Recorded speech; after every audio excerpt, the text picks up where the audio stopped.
Hello, my dear students. I hope all are you fine. Myself is Dharmdev Arya from Brahmadas Saraswati Vidya Mandir Senior Secondary School, Bilaspur. Dear students, आज हम आपको पद परिचय के विषय में बताएंगे, समझाएंगे। पद परिचय क्या है, पार्सिंग जिसे कहते हैं, पद परिचय। क्योंकि ये पद परिचय आपके एग्ज़ाम में 4 मार्क्स के आते हैं और पद परिचय से पहले हम आपको इस पद परिचय के लिए जो महत्वपूर्ण जानकारी है उसे हम आपको समझाएं, क्योंकि ये समझना बहुत ज़रूरी है, तभी आप पद परिचय कर पाएंगे, अन्यथा नहीं। तो इस वीडियो को देखेंगे और समझने की कोशिश करेंगे कि पद परिचय, ये पद क्या होता है, परिचय क्या। परिचय तो आप जानते हैं, परिचय इंट्रोडक्शन, किसी के विषय में परिचय कराना परिचय कहलाता है। पद क्या है, देखिए पद के विषय में हम यहाँ बताते हैं आपको कि पद है क्या। तो पद क्या है, पहले हमें शब्द और पद का अंतर समझना होगा कि शब्द क्या है और पद क्या है। तो देखिए शब्द क्या है, शब्द जो है भाषा की स्वतंत्र एवं सार्थक इकाई है। जब तक शब्द वाक्य से बाहर रहता है तब तक वह शब्द कहलाता है, लेकिन जब कोई शब्द वाक्य में प्रयुक्त हो जाता है तब ये पद का रूप ले लेता है, समझे ना। इस प्रकार वाक्य में प्रयुक्त शब्दों को ही पद कहा जाता है। क्लियर, वाक्य में प्रयुक्त शब्दों को ही पद कहा जाता है। जैसे कमल, तालाब, खिलना, 3 स्वतंत्र शब्द हैं। इन तीनों शब्दों के मेल से बना वाक्य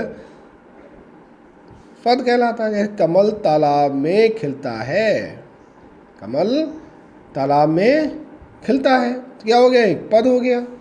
और इस वाक्य में 3 पद हैं, कमल तालाब में खिलता है। आपने देखा कि वाक्य में प्रयुक्त होने वाले शब्द के रूप में परिवर्तन आ जाता है और ये परिवर्तित रूप ही पद कहलाता है। अब क्या होता है, पद परिचय में इन्हीं पदों का व्याकरणिक परिचय दिया जाता है। पद भेद 8 प्रकार के पद भेद होते हैं। संज्ञा, सर्वनाम, विशेषण, क्रिया, क्रिया विशेषण, समुच्चयबोधक, संबंधबोधक, विषयादिबोधक और निपात। तो हम इन्हीं के विषय में हम आपको पहले जानकारी देंगे, उसके बाद आगे आपको बताएंगे। देखिए ये आपने पढ़ लिया पद परिचय। पद परिचय वाक्य में प्रयुक्त शब्दों को पद कहते हैं और उनका परिचय पद परिचय या व्याकरणिक परिचय कहलाता है। जैसे भी हमने बताया आपको कि कमल तालाब में खिलते हैं, कमल तालाब खिलते हैं, 3 स्वतंत्र शब्द हैं और शब्दों को मिलाकर के एक पद बन गया। तो पद परिचय, इन्हीं पदों का परिचय कराना ही पद परिचय कहलाता है। पद परिचय की महत्वपूर्ण जानकारी क्या है, देखिए इम्पोर्टेंट जानकारी जरूरी है।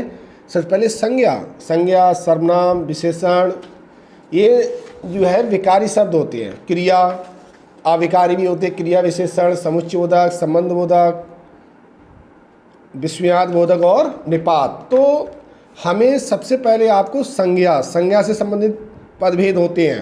तो संज्ञा में, संज्ञा किसे कहते हैं, सबसे पहले हमें ये जानकारी रखनी है।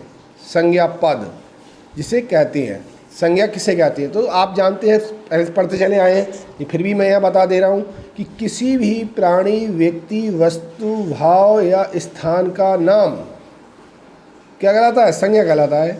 सिंपल सी बात है कि किसी व्यक्ति, प्राणी, वस्तु, स्थान का भाव आदि का बोध कराने वाले पद को संज्ञा कहते हैं। सिंपल सी बात है। जैसे मान लीजिए, जैसे नमिता नाम, गाय, पुस्तक, मुंबई, ईमानदारी आदि, ये सब क्या है, ये सब संज्ञा, समझे। अब संज्ञा, संज्ञा के भेद यहाँ दिए 3 आपको, व्यक्तिवाचक संज्ञा, जातिवाचक संज्ञा, भाववाचक संज्ञा। अब देखिए क्वेश्चन बन जाता है। संज्ञा के कितने भेद होते हैं? 3 भेद होते हैं, व्यक्तिवाचक संज्ञा, जातिवाचक संज्ञा, भाववाचक संज्ञा। अब व्यक्तिवाचक संज्ञा किसे कहते हैं, इसे समझना बहुत जरूरी है, क्योंकि पदों का जो परिचय देंगे हम तो वो इन्हीं के अकॉर्डिंग दिया जाता है। जब आप ये समझेंगे तभी आप पद परिचय दे पाएंगे। तो व्यक्तिवाचक संज्ञा क्या है? किसी विशेष व्यक्ति किसी विशेष ग्रंथ, व्यक्ति, स्थान, वस्तु या प्राणी के नाम को हम क्या कहते हैं? व्यक्तिवाचक संज्ञा कहते हैं। नहीं, किसी विशेष व्यक्ति, प्राणी, वस्तु या स्थान का नाम जो होता है वो क्या कहलाता है? व्यक्तिवाचक संज्ञा कहलाता है। अब देखिए यहाँ पर व्यक्तियों के नाम, प्राणियों के नाम, स्थानों के नाम, ग्रंथों व नदियों के नाम यहाँ दिए गए हैं। इनको हमें समझना बहुत ज़रूरी होता है, तभी तो हम समझ पाएंगे ये आखिर व्यक्तिवाचक संज्ञा है क्या। ये तो हम समझ गए कि आप समझ गए किसी विशेष ग्रंथ, व्यक्ति, स्थान, वस्तु या प्राणी के नाम को संज्ञा कहते हैं। तो व्यक्तियों के नाम देख लेंगे आप, उदाहरण में राम, सीता, रचना, रेणु, सुरेश, चैतन्य, राघव, सिद्धार्थ, पुलकेश, शिवानी आदि, ये सब क्या है? व्यक्तियों के नाम हो गए। कपिला, सोना, ऐरावत आदि, कपिला किसे कहते हैं? गाय, हिरनी, हाथी, ये सब प्राणियों के नाम हो गए। स्थानों के नाम जैसे Delhi, Chandigarh, Jaipur, Japan, London, Chennai, Singapore आदि ये स्थानों के नाम हो गए। ग्रंथों या नदियों के नाम देख लीजिए आप, रामचरितमानस, रामायण, गीता, कुरान, कावेरी, गंगा, यमुना, सतलज, व्यास आदि, ये सब क्या हो गए? तो ये व्यक्तिवाचक संज्ञा होगी। आपकी जातिवाचक संज्ञा के विषय में बात करें तो किसी प्राणी, पदार्थ या समुदाय की पूरी जाति का बोध कराने वाले शब्द को जातिवाचक संज्ञा कहते हैं। जैसे मनुष्य, नर, नारी, पशु, नदी, लड़का, घर, शहर, देश, फल, फूल, पुस्तक, कक्षा, परिवार, सेना, सोना, चांदी, लोहा, चावल, चीनी आदि, ये सब क्या है? ये सब आपकी जातिवाचक संज्ञा है। भाववाचक संज्ञा क्या होती है? किसी व्यक्ति या वस्तु के गुण, दोष, धर्म, स्वभाव, अवस्था, भाव आदि का बोध कराने वाले शब्द जो है वो भाववाचक संज्ञा कहलाते हैं। इसका ध्यान रखना है आपको। उदाहरण जैसे लंबाई, चौड़ाई, सुंदरता, ऊंचाई, गहराई, बचपन, बुढ़ापा, भूख, प्यास, मित्रता, शत्रुता, भय, प्रेम आदि, ये सब क्या है? ये सब भाववाचक संज्ञा के अंतर्गत आते हैं। इस बात का आपको ध्यान रखना। ये तो देखिए संज्ञा से रिलेटेड हो गई। संज्ञा आपको बहुत अच्छी तरीके से पता होना चाहिए, तभी आप आगे के पद परिचय दे पाएंगे। नेक्स्ट पेज देखते हैं आपको, कारक। देखिए कारक के विषय में भी आपको जानकारी बहुत ज़रूरी है। कारक किसे कहते हैं? संज्ञा या सर्वनाम के जिस रूप और कार्य का संबंध वाक्य में क्रिया से जाना जाए।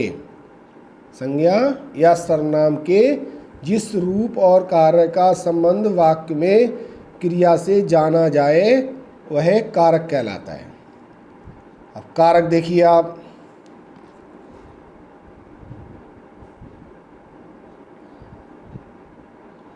यहाँ 8 कारक दिए हैं।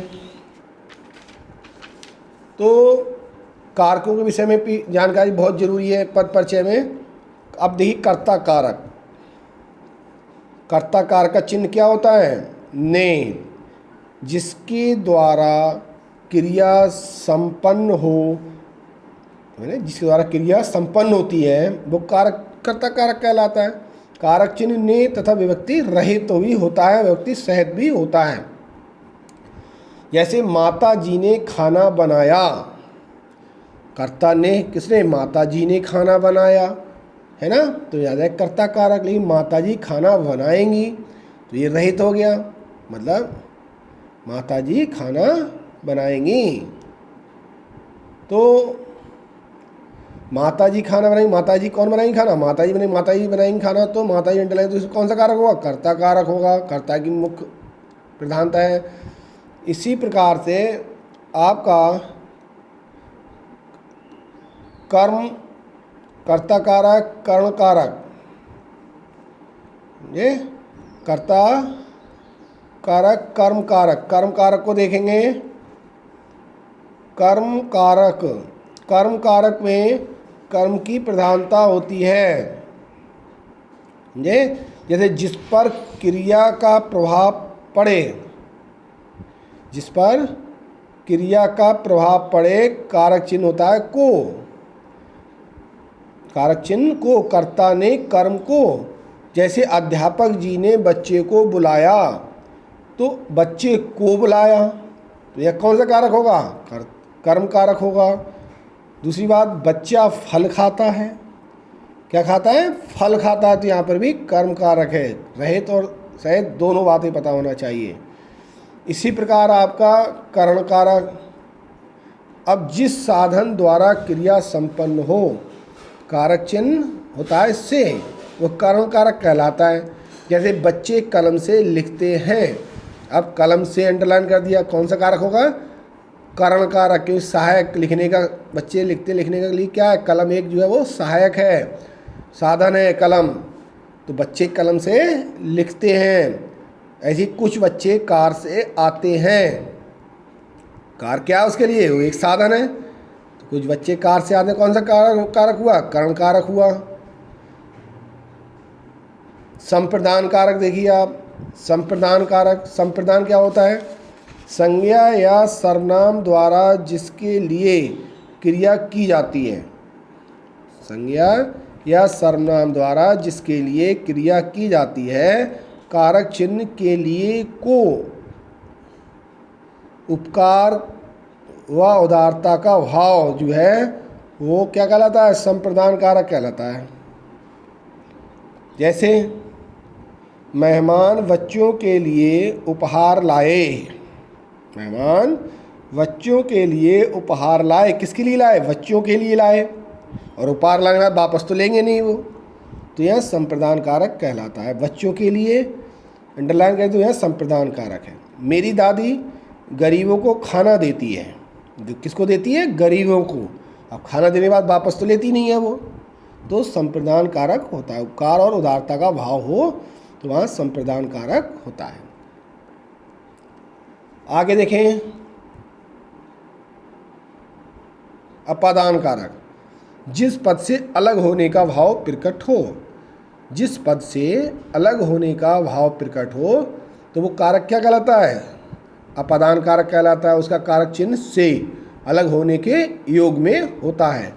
जैसे फूल पेड़ से गिरा, फूल पेड़ से गिरा, अब फूल पेड़ से गिरा, समझे? तो कौन सा कारक होगा? अपादान कारक होगा, क्योंकि फूल जो है पेड़ से अलग हो रहा है। विद्यार्थी विद्यालय से घर आते हैं, तो विद्यालय से अलग हो रहे हैं, घर जा रहे हैं, तो यहाँ पर अपादान कारक है। विशेष कुछ बातें और देख लें। जहाँ से कोई कार्य प्रारंभ हो, जैसे कल से एक दिवसीय मैच आरंभ होगा, भाई यहाँ से भी एक विशेष है, जिससे डर लगने का भाव प्रकट हो। यहाँ भी अलग, राम शेर से डर गया, जिससे तुलना की जाए निखिल प्रणव से लंबा है। जिससे विद्यालय प्राप्त की जाए, जैसे छात्र अध्यापक से पढ़ते हैं। तो जिससे लज्जा का भाव प्रकट हो, जैसे बहू ससुर से लजाती है, समझे? तो ये विशेष कुछ वाक्य होते हैं, सेंटेंस होते हैं।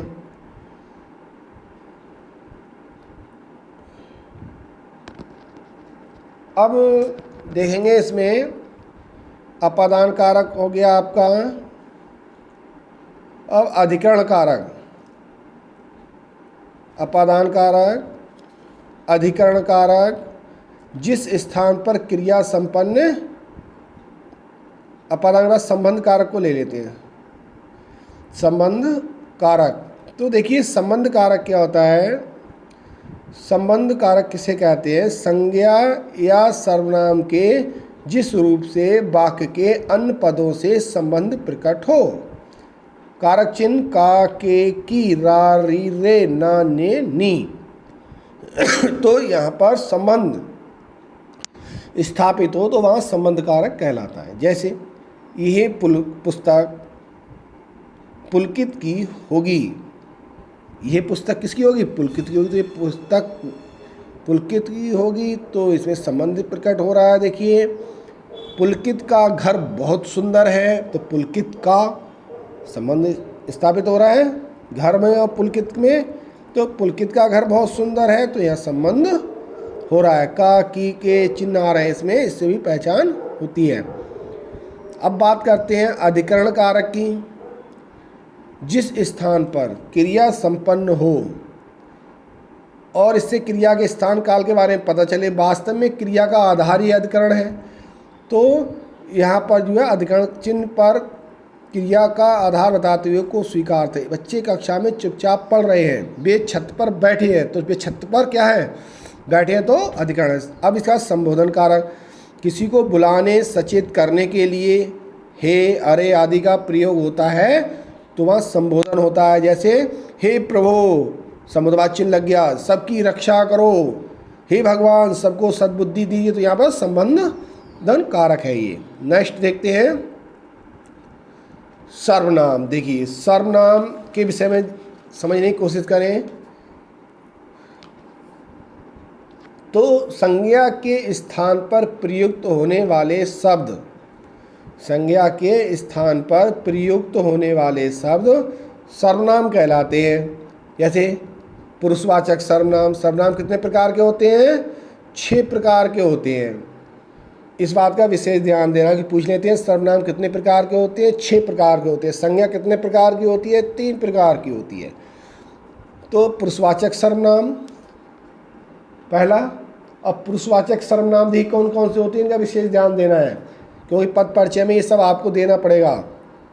मैं, तुम, वह, हमें, आप, के, वे, ये पुरुषवाचक सर्वनाम के अंतर्गत आते हैं।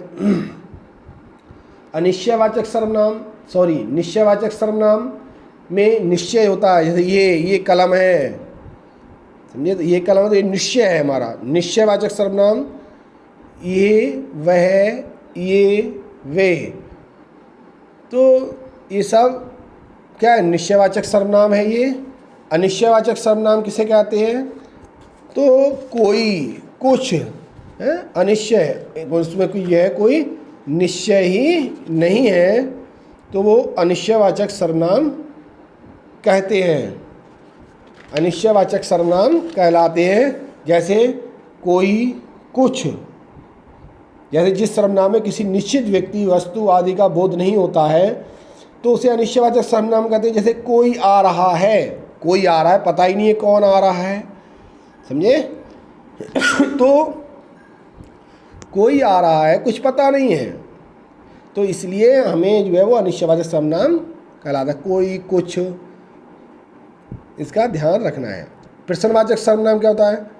प्रश्नवाचक सर्वनाम में जिस सर्वनाम का प्रयोग किसी व्यक्ति या वस्तु के बारे में प्रश्न पूछने के लिए किया जाता है उसे प्रश्नवाचक सर्वनाम कहते हैं, उसे प्रश्नवाचक सर्वनाम कहा जाता है। अब देखिए प्रश्नवाचक सर्वनाम जिससे कौन कौन से होते हैं? कौन, किसने, क्या, कहा, तो ये प्रश्नवाचक सर्वनाम कहलाता है। अब हम कहें कौन आया, कौन को अंडरलाइन कर दिया तो पूछ लिया कौन, तो हमें स्पष्ट हुआ कि प्रश्नवाचक सर्वनाम है। या वह किसे बुला रहा है, वह किसे बुला रहा है। या तुम क्या लाए हो, तो क्या लाए हो प्रश्नवाचक सर्वनाम है, प्रश्न पूछा जा रहा है। आगे संबंधवाचक सर्वनाम। संबंधवाचक सर्वनाम क्या होता है? ये वे सर्वनाम है जिनका प्रयोग साथ में आए किसी अन्य उपवाक में आए संज्ञा या सर्वनाम से संबंध बताने के लिए किया जाता है, तो संबंधवाचक सर्वनाम कहलाते हैं। जैसे जो, सो, जिसकी, उसकी, उतना, जितना, जैसा, वैसा, तो ये संबंधवाचक हो गए, समझे। जैसे जो मेहनत करेगा वह पास हो जाएगा, जैसी करनी वैसी भरनी, तो ये सब क्या है? ये सब संबंधवाचक सर्वनाम है। निजवाचक सर्वनाम क्या होता है? निज मतलब स्वयं से, अपने से। निजवाचक सर्वनाम जिस सर्वनाम को कर्ता के साथ अपनापन या निजत्व बताने के लिए किया जाता है उसे निजवाचक सर्वनाम कहते हैं। तो ये निजवाचक सर्वनाम हो गया। जैसे आप, अपने, आप, स्वयं, खुद, ये सब निजवाचक सर्वनाम के अंतर्गत आता है। अब आपका प्रयोग आदरार्थक या निजार्थक, जैसे अत्यंत आदर सम्मान व्यक्त करने के लिए, जैसे आप, चलिए, मैं आता हूँ, आपका प्रयोग किया जाता है ना, तो आदर हो गया। निजार्थक जहाँ कर्ता या वक्ता स्वयं के लिए आपका प्रयोग कर, जैसे मैं ये काम अपने आप कर लूँगा, तो निजार्थक हो गया। समझे? अब देखिए विशेषण की बात करेंगे। संज्ञा, सर्वनाम, विशेषण। विशेषण एडजेक्टिव जिसे कहते हैं। तो यहाँ पर विशेषण के विषय में समझेंगे। संज्ञा या सर्वनाम की विशेषता बताने वाले पद को विशेषण कहा जाता है। जैसे संज्ञा और सर्वनाम की जो विशेषता बताने वाले शब्द को विशेषण कहा जाता है। जैसे सोनू अच्छा लड़का है, इसमें क्या है? अच्छा क्या है? विशेषण है। और लड़का क्या है? विशेष है। सोनू अच्छा लड़का है, अच्छा विशेषण, विशेष क्या है? लड़का है। तो विशेषण के प्रकार देखिए। अब विशेषण के प्रकार कितने होते हैं? 4 प्रकार के होते हैं। इसका ध्यान रखना है, क्योंकि आ जाता है ऑप्शन में। विशेषण के प्रकार, विशेषण 4 प्रकार के होते हैं। गुणवाचक विशेषण, परिमाणवाचक विशेषण, संख्यावाचक विशेषण और सार्वनामिक विशेषण। कोई पद परिचय विशेष की ओर भी संकेत करना होता है। तो विशेषण 4 प्रकार के हो गए। विशेषण के भेद इन्हें भी हमें ध्यान रखना होगा। तो अब आप देखें गुणवाचक विशेषण क्या होता है।